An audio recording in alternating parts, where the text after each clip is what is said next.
اسی طرح یہ روایت کہتے ہیں کہ گلاب کا جو پھول ہے رسول اللہ صلی اللہ علیہ وسلم کے پسینے سے بنا۔ خطبہ اکثر منابر پر، ممبروں پر اس کو بیان کرتے ہیں، شعراء حضرات اشعار میں اس کا تذکرہ کرتے ہیں، لیکن یہ بھی من گھڑت روایت ہے۔ آپ صلی اللہ علیہ وسلم کی طرف منسوب ایک قول بیان کیا جاتا ہے کہ گلاب کا جو پھول ہے وہ میرے پسینے سے ہے۔ من احب ان یشم رائحتی، جو میری خوشبو سونگنا چاہتا ہے اس کو چاہیے گلاب کے پھول کو سونگ لے۔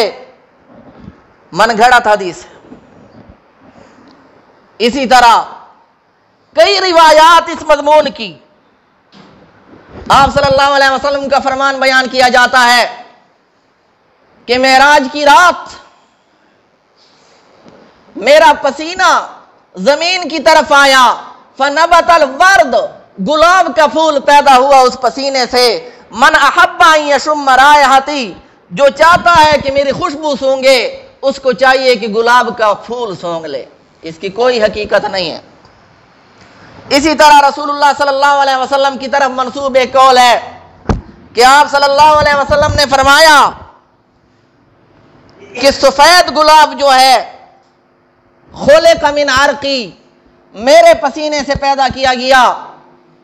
والورد الاحمر، سرخ گلاب خلق من علق جبریل، جبریل علیہ السلام کے پسینے سے پیدا کیا گیا۔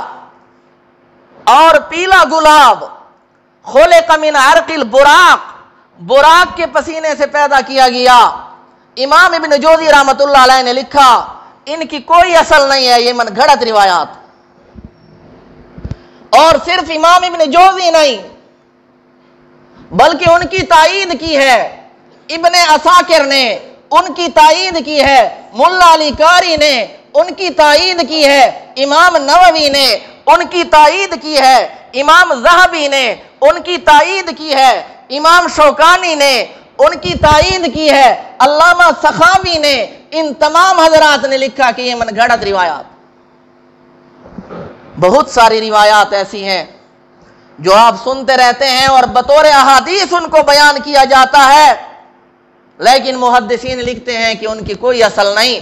تو ان روایات میں سے ایک یہ روایت ہے کہ آپ صلی اللہ علیہ وسلم نے فرمایا من بشرنی بخروج سفر بشرتہ بالجنہ، جو مجھے سفر کا مہینہ گزر جانے کی خوشخبری دے گا میں اس کو جنت کی خوشخبری دوں گا۔ یہ بھی من گھڑت روایت ہے، اس کی بھی کوئی اصل نہیں۔ تو اسلام میں نحوست کا کوئی تصور نہیں۔ آپ صلی اللہ علیہ وسلم نے ان کے خیالات کی تردید فرمائی۔ ٹائم ختم ہو چکا ہے۔ خالق کائنات سے دعا ہے جو کچھ کہا سنا اس پہ عمل کرنے کی توفیق عطا